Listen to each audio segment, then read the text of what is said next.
Have you ever noticed that those who are truly strong rarely need to say much? They don't chase, they don't beg, they don't explain. Yet their silence somehow makes the whole world pause. It's not arrogance, it's because they've touched a level of energy Carl Jung called the power of the awakened soul, a state where one no longer needs to react, only to be. You may have thought that silence is a weakness, that if you don't speak you'll be forgotten. But the truth is, the moment you stop running, stop pleading, stop explaining, something miraculous begins to happen. Energy returns. You're no longer the one begging to be seen, but the one who shines so brightly you cannot be ignored. In today's video, we will explore the journey of never chase, never beg, never explain, a philosophy Carl Jung saw as the gateway to freeing oneself from all egoic attachment. These three seemingly silent states are actually three levels of awakening. This is not the art of indifference, but the science of energy, where silence is no longer a reaction, but a manifestation of inner strength. Because when you stop chasing the world begins to revolve around you. Are you ready to understand why silence becomes the greatest superpower of the awakened soul? Number 1. When you stop chasing, you begin to see yourself. Have you ever realized the thing that exhausts you most isn't the person you're chasing, but the image of yourself you're trying to preserve in their eyes? A message left unanswered makes you feel invisible. Someone leaving makes you feel not good enough. So you start chasing, not just them, but the feeling of being validated. According to Jung, the ego always needs someone to reflect itself through. It cannot bear emptiness. It fears silence, fears being forgotten, fears not being seen. That's why, when a relationship cracks, the ego instantly launches into pursuit, calling, texting, explaining, proving. We think we're fighting for love, but in truth, we're clinging to the image we've identified with, the loved one, the worthy one, the chosen one. To chase someone is really to chase the version of yourself you're afraid to lose. Jung called this projection. We project the unhealed part of ourselves onto others. If we were once abandoned, we seek someone to confirm that we're worthy. If we were once judged, we cling to those who make us feel accepted. But when they leave, the old wound bleeds again. I once heard the story of a woman who fell for a cold, distant man. The more he ignored her, the harder she tried to prove her worth. She bought gifts, did everything to get his attention, but the more she tried, the further he withdrew. One day, when she was utterly drained, she stopped. For the first time, instead of asking, "Why doesn't he need me?" she asked, "Why do I need him so much?" That question opened a door. She realized what she had been chasing wasn't him, but the feeling of being seen, something she had never given herself. When you stop chasing, you are forced to face the emptiness within. That's the scariest moment. No one to respond, no one to hold, no story to keep you distracted. Yet in that silence, you begin to see what you've always avoided, your true self. Not the beautiful, strong self you perform, but the vulnerable, lonely part that fears being left behind. And that is where healing begins. Because only when you stop seeking the gaze of others can you finally see yourself through the eyes of your own soul. Jung compared this to descending into the cave of the unconscious.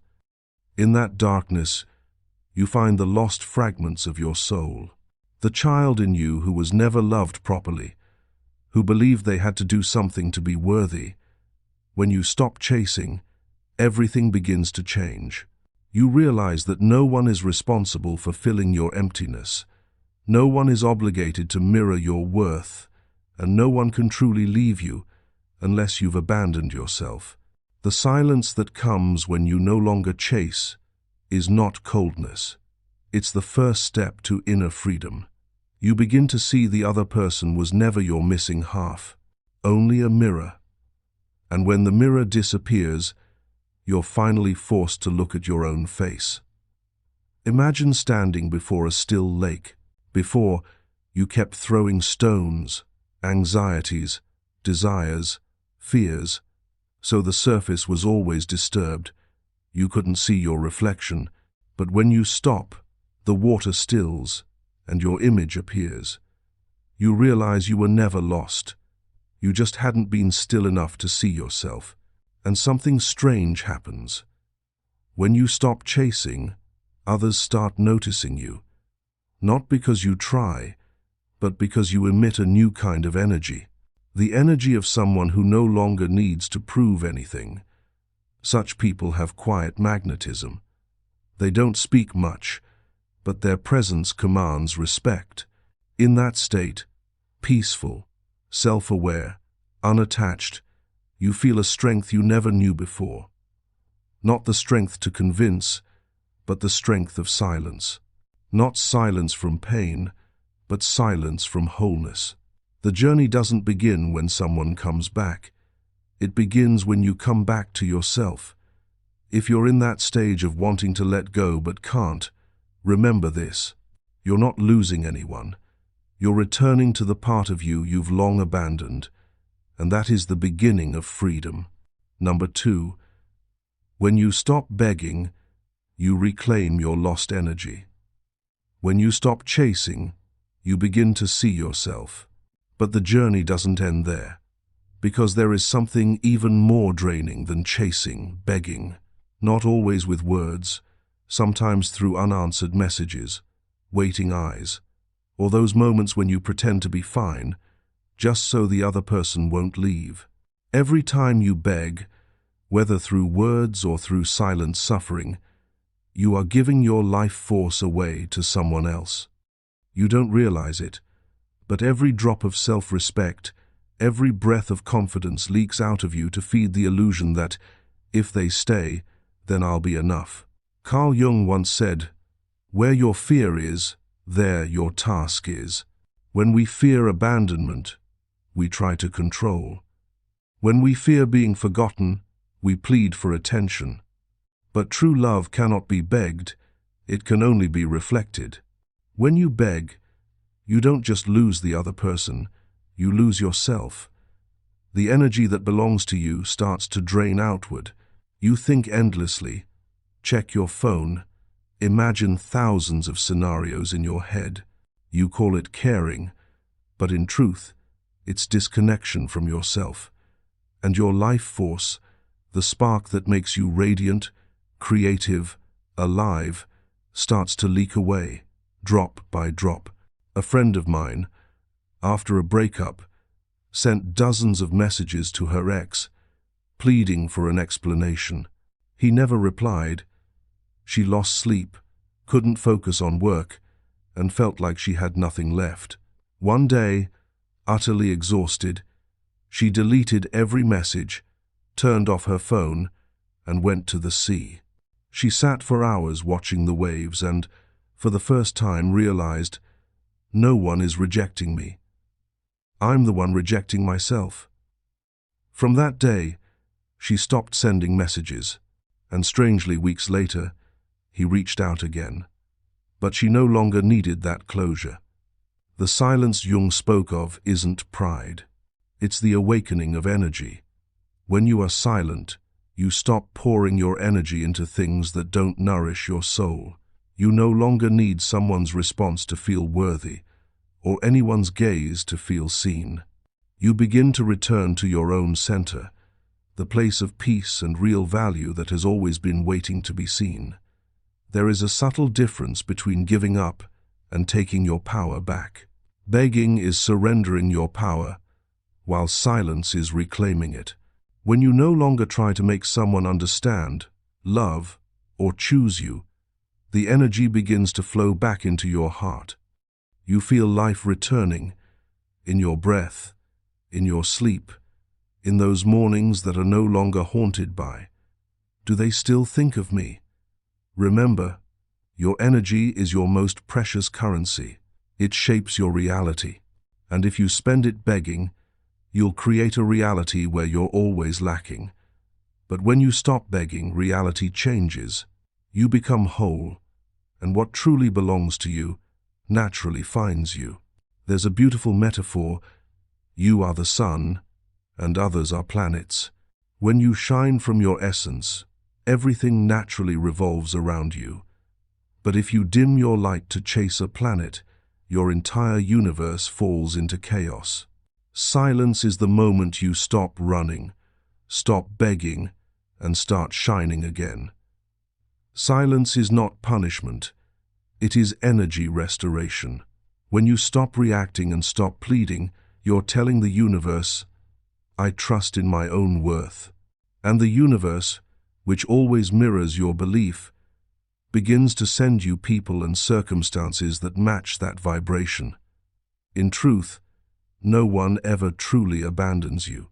They only help you realize that you have abandoned yourself for too long.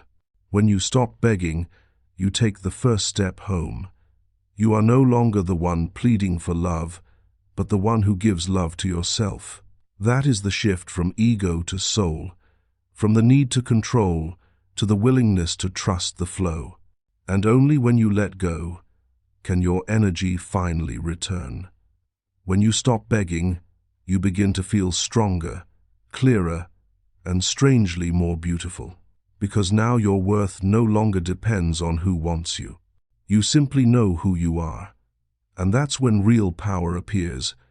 Not when someone comes back, but when you come back to yourself. If you've ever experienced that moment, when you stopped begging, stopped waiting for someone else to confirm your worth, and began reclaiming the energy you once lost, share your story in the comments. Perhaps your experience will be the mirror someone else needs on their journey. Number 3. When you stop explaining, you break free from the chains of persona. When you stop begging, your energy begins to flow back into your heart.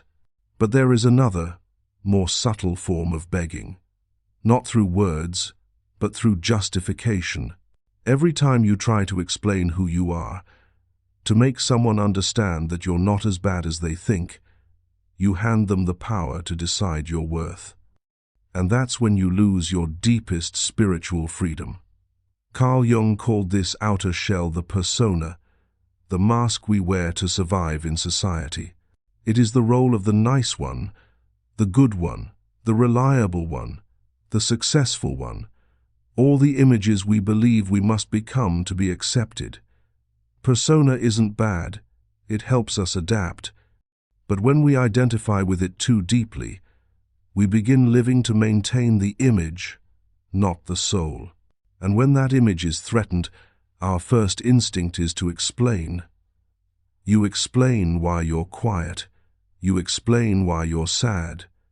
You explain why you can't please everyone. But the more you explain, the more you tighten the chains of persona.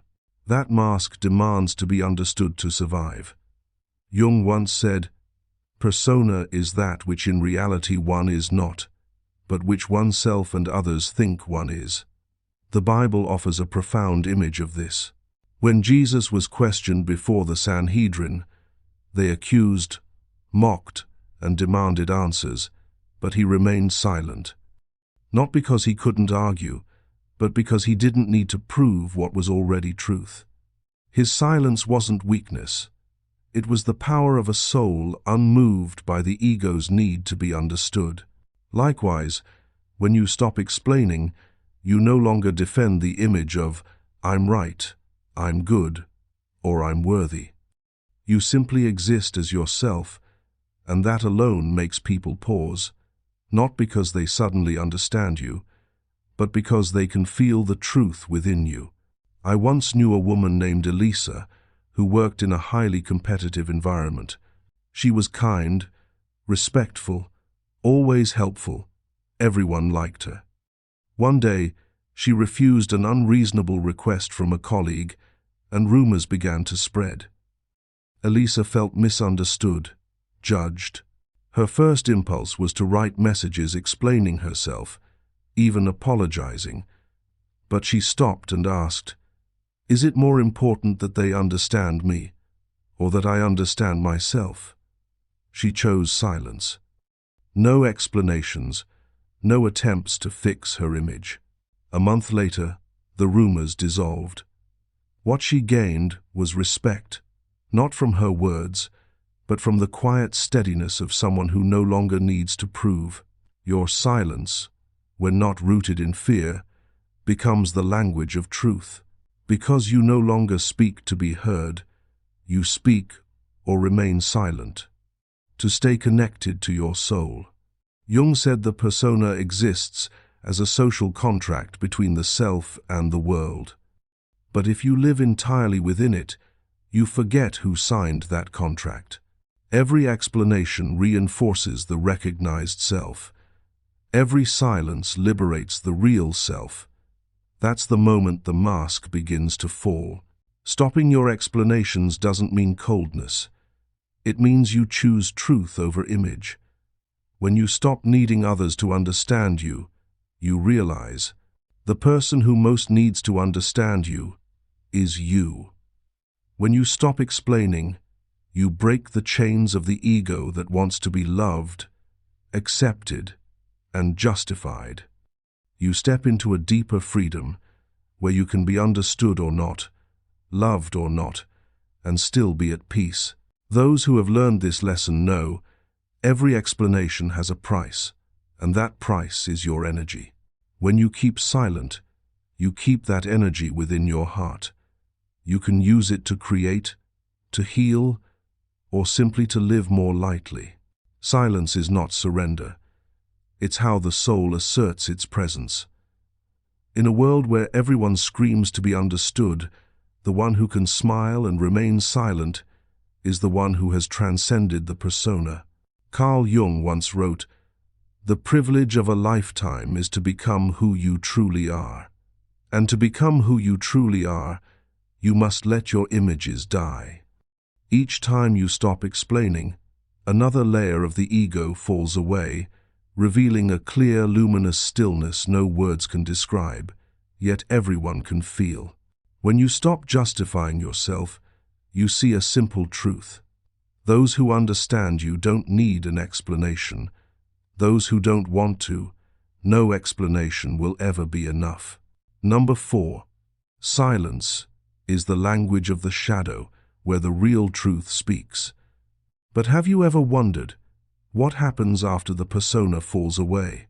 When there are no more words to explain, no more roles to cling to, where do you go then? That is the moment, Jung said, when you begin to enter the shadow, where silence becomes the only language left and truth begins to speak. Jung wrote, "One does not become enlightened by imagining figures of light, but by making the darkness conscious. When you are silent, you leave the comforting light of being understood and enter the darkness, where fears of being abandoned, misunderstood, or looked down upon rise up. Silence pulls you away from outer noise, into the depths of your psyche. There, the parts you've always avoided, shame, regret, inadequacy, begin to speak, and the first thing you learn is not how to overcome them, but how to sit with them.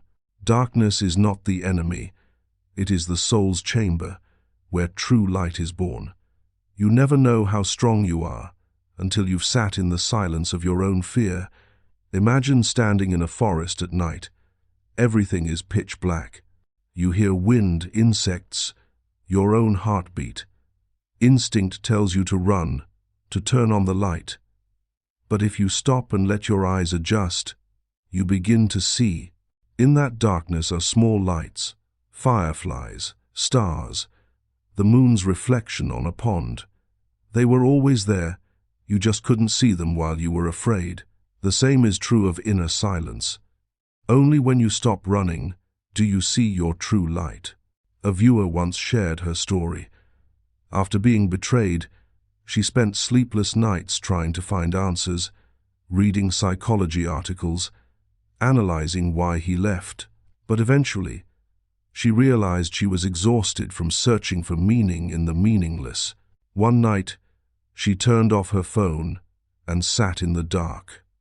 For the first time, she heard her own breath, her heartbeat, and the sobs she had long suppressed. In that darkness, she stopped trying to move on and simply stayed. That moment, she said, was when she felt what Jung called the soul's return from the unconscious, a strange, quiet peace that seeped through her pain. Neuroscience confirms this. In deep silence, activity in the brain's fear center, the amygdala, decreases, while the prefrontal cortex, the seat of awareness, lights up. Silence lowers emotional reactivity and enhances self-reflection. This is the biological mechanism behind what Jung meant by bringing the darkness to light. When fear is no longer ruling you, it becomes something you can observe. And when you have the courage to sit in darkness, you realize you don't need anyone to hear you in order to exist. You only need to feel yourself. Beneath the world's noise lies the small, steady voice of the soul. It has always been there, waiting for you to be still enough to listen. Silence, in the Jungian sense, is not coldness. It is a ritual of healing. When you stop struggling to escape pain, you realize darkness never meant to destroy you. It came to reorganize you. Ancient traditions, from Buddhism to Taoism, have long spoken of inner stillness as the gateway to enlightenment. Jung believed these traditions were describing the same process, the reconciliation between consciousness and the unconscious. When you are quiet enough to hear your innermost voice, you enter the center of the self, where soul and awareness reunite. Darkness, therefore, is not to be feared. It's where your soul waits for your return, and silence is the key that opens that door. Silence doesn't kill life, it rebirths it. It helps you hear what words could never express, that every fear is just a child within you crying for attention, and when you're calm enough to hold them, they dissolve, leaving space for real light to enter. Truth doesn't shout in the light. It whispers in the silent dark, where you no longer need to speak to be understood or shine to be seen. Because real light doesn't come from proving. It comes from embracing all your shadows. Number 5. Silence doesn't kill connection. It purifies it. In the world of energy, every relationship is an exchange. Every conversation, text, glance, or explanation is energy flowing between two souls. When you stop reacting, stop messaging, stop trying to prove you're not punishing anyone, you're simply withdrawing your energy from false connections to see who remains when you no longer keep the thread alive. Carl Jung once said, "The meeting of two personalities is like the contact of two chemical substances. If there is any reaction, both are transformed." The real meeting between two people doesn't happen through words, but through presence. But to witness that truth, you must be still. And silence becomes the space where truth reveals itself. I met a woman named Lara during a therapy retreat. After years in a long relationship, she realized she was always the one to start conversations, to apologize first, to mend things after every argument. When she finally grew tired and chose silence, the other person didn't call, didn't ask, didn't reach out. She was devastated, believing she had lost love. But months later, she realized she hadn't lost love. She had only lost the illusion of it. True love doesn't fear silence. It doesn't need noise to survive, but presence to grow. When you are silent, the shallow ones fade, but the real ones listen. They feel your energy even when you say nothing. Silence, then, is the soul's test. It doesn't demand, punish, or rush. It simply allows false bonds to fall away and real ones to remain. Like a still lake, when you stop stirring the water, the sediment settles and you can finally see the bottom. Jung believed that every relationship mirrors the soul's evolution. As you grow, your frequency changes, and those who no longer resonate drift away, not from wrongdoing, but from difference in depth. Silence doesn't destroy love. It removes what wasn't true enough to survive your higher vibration. Look at Audrey Hepburn's life, a perfect example of this. After years in Hollywood's spotlight, she chose a quiet life in Switzerland, dedicating herself to UNICEF. When asked why she left fame so suddenly, she smiled and said, "You can tell more about a person by what he says about others than by what others say about him." By then, she no longer needed to shine or be seen. She chose silence, not as withdrawal, but as a deeper connection to her truth. When a person is peaceful enough to choose silence, they don't lose connection, they refine it. Audrey said that during her years in Africa, among poor children, without fame or noise, she rediscovered belonging. Not belonging to someone, but to life itself. That is what Jung called individuation through service. When the soul becomes whole enough to radiate love without needing to possess it, your silence works the same way. It's not a wall, but a filter.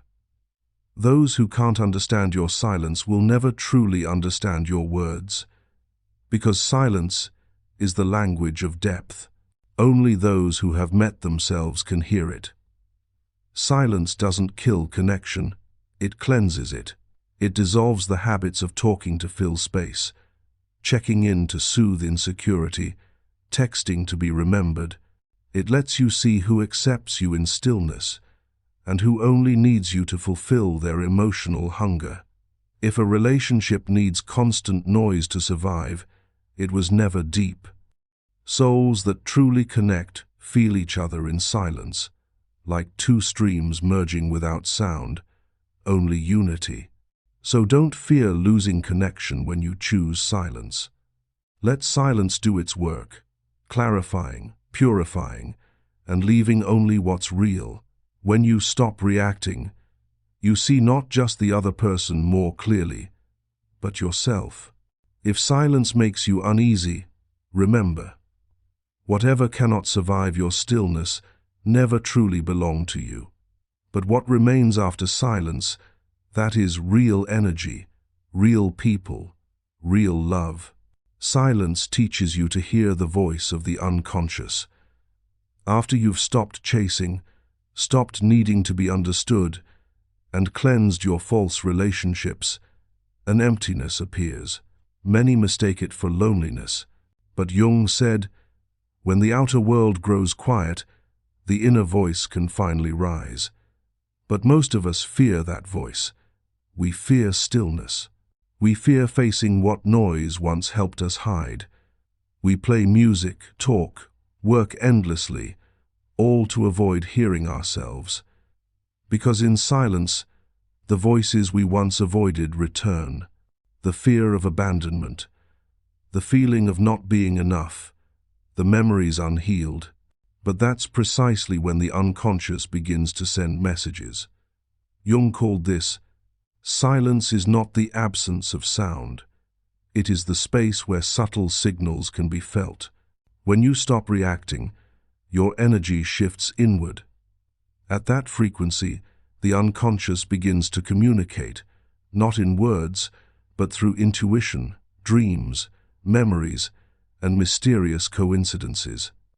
Jung called, maybe you think of someone, and they suddenly call. Maybe you play an old song, and its lyrics answer a question in your heart. Maybe you dream of being lost, and the next morning realize it mirrors your confusion in life. None of this is random. These are the ways the soul whispers when you are quiet enough to listen. I knew a woman who, after a breakup, chose silence. No explanations, no blame, no why. Every morning she wrote down her dreams.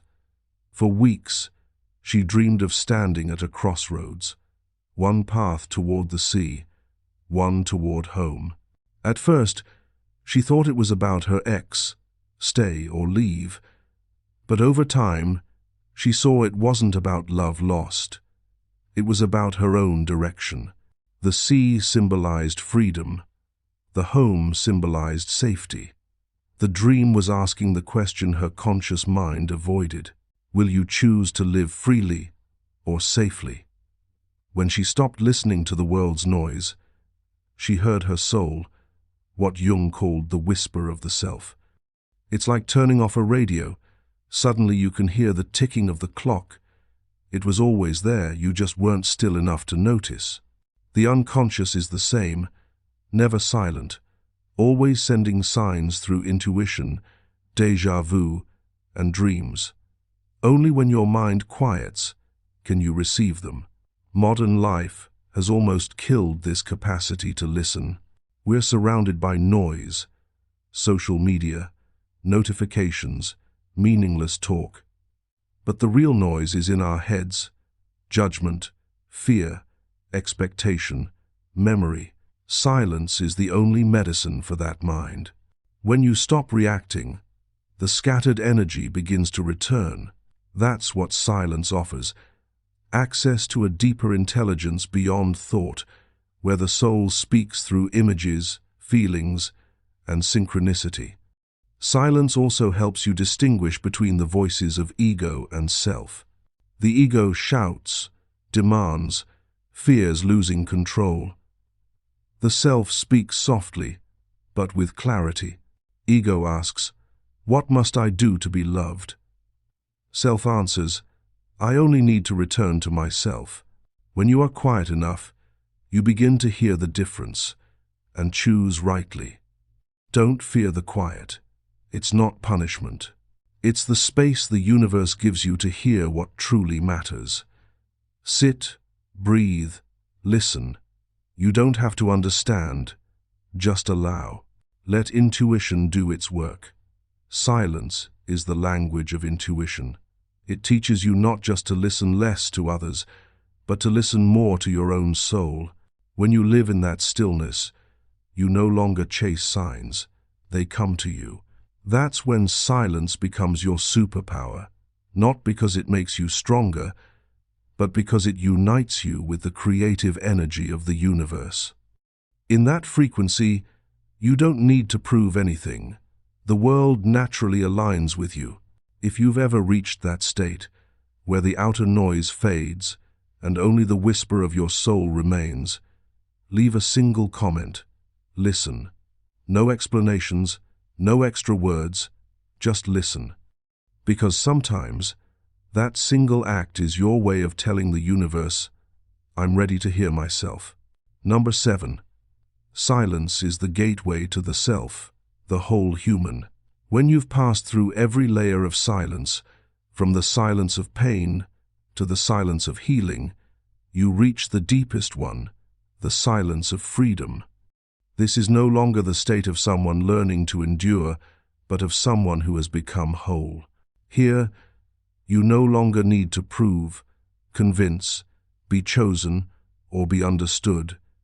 You simply live, and life itself becomes the proof of the soul's presence. Carl Jung once said, "The most terrifying thing is to accept oneself completely." And indeed, to accept yourself fully, you must have the courage to pass through all the layers of silence. No more roles, no more resistance, no more need to be loved or understood. To become yourself is not a quest of seeking, but of returning.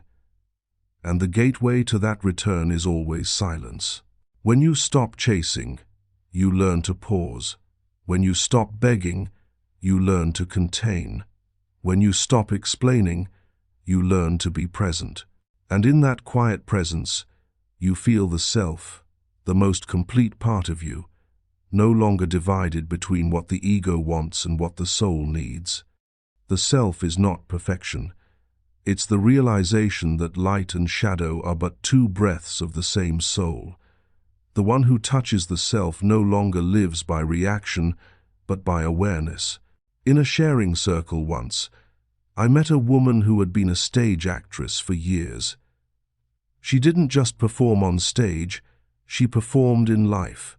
She played the roles of the strong one, the loved one, the one who's always fine. But when she turned 40, those roles began to crumble. One night after her final performance, she wiped off her makeup and looked in the mirror and didn't recognize herself. No applause, no spotlight, just her real face, tired but peaceful. That night, she said, I realized silence isn't the end of speaking. It's when the soul begins to. Since then, she's taught children, planted trees, and said that the sound of morning wind through leaves feels more profound than any applause she's ever received. Jung would call this the return of the self, when a person stops living as an image and begins living as a soul. Like a cup of tea, if you keep stirring, the liquid stays cloudy and the aroma never rises. Only when you put down the spoon does the scent spread naturally. The soul is the same. It cannot be heard in the noise of analysis, worry, or striving. It can only be heard in stillness. When the mind settles, the dust of thought falls away, revealing the light that was always there. Silence doesn't take you somewhere new. It removes what doesn't belong, so you can finally see what's always been. Science calls this neural coherence. In deep stillness, the brain stops reacting, the nervous system stops defending, and inner energy begins to flow naturally. Jung called it the harmony between consciousness and the unconscious. When the mind stops fighting and starts listening, then you don't have to try to grow. Growth happens on its own, like a tree reaching toward the sunday. When you live in this silence, you no longer fear loss. You understand that everything leaving has simply completed its role in your journey. You no longer grasp or cling because you've learned the final lesson. True love doesn't need possession, only awareness. Silence now is no longer a recovery tool. It's the natural rhythm of the soul. You no longer seek balance, because you are the center of it. In this state, every action arises from stillness. Every word carries clarity. Others feel it, without you needing to explain. At this point, you understand that power isn't about force, it's about presence. The truly silent one is not the one who never speaks, but the one who doesn't need to speak to be heard, who doesn't need to assert to be recognized. They know everything comes at its right time, and what leaves is a hidden gift, and that's the end, yet the beginning of the journey. When silence is no longer a reaction to the world, but your way of merging with it, you are no longer someone learning to let go, but someone who is letting go. There's no longer me and the world, only me within the world. No longer speaking to be heard, only listening to live. When that happens, you no longer search for light. You have become it. The light that doesn't shine from an external source, but from the quiet of a soul finally home. If you've stayed with me till now, perhaps a part of you already knows that true strength has never been in your voice, but in the space between your words. Never chase, never beg, never explain is not a philosophy of coldness, but an art of awareness. When you stop chasing, energy returns. When you stop begging, dignity is restored. When you stop explaining, your soul becomes free. Silence doesn't make you weak, it makes you see more clearly. To see yourself, others, and what truly deserves your energy. In this noisy world, the one who can stand still amid the storm is the one who truly masters their life. And in that stillness, you begin to hear the voice of your soul, the softest sound, yet powerful enough to change the direction of your entire existence. If this message made you realize that strength sometimes lies not in speaking more, but in knowing when to be silent, share it to spread this awakening.